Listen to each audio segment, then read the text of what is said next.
আসলে হাত পায়ে জ্বালা পোড়া বিভিন্ন কারণে হয়। আজকে এর ভিতরে অন্যতম প্রধান ৫ টি কারণ নিয়ে আমি সংক্ষেপে আলোচনা করব। হাত পায়ে জ্বালা পোড়া করার অন্যতম প্রধান ও কমন একটি কারণ হচ্ছে ডায়াবেটিক নিউরোপ্যাথি।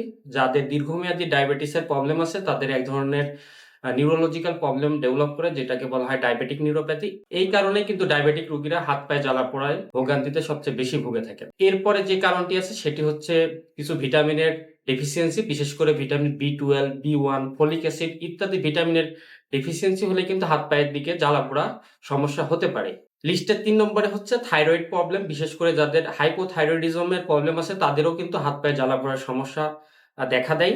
৪ নম্বরে আছে যেটা হচ্ছে যারা রেগুলারলি অ্যালকোহল ইনটেক করেন তাদের কিন্তু এক ধরনের রোগ দেখা দেয় যেটাকে বলা হয় অ্যালকোহলিক নিউরোপ্যাথি। তাদের এই অ্যালকোহল রেগুলার ইনটেক করার কারণেও কিন্তু হাত পায়ে জ্বালা-পোড়া ইত্যাদি সমস্যা হতে পারে। সর্বশেষ যে কমন একটি কারণ সেটি হচ্ছে যাদের দীর্ঘমেয়াদী কিডনি ডিজিজ আছে তাদের কিন্তু এক ধরনের রোগ ডেভেলপ করে যেটাকে বলা হয় ইউরেমিক নিউরোপ্যাথি। তাদেরও কিন্তু হাত পায়ে জ্বালা-পোড়ার সমস্যা হয়। বিশেষ করে তাদের পায়ের দিকে জ্বালা-পোড়াটা বেশি হয়।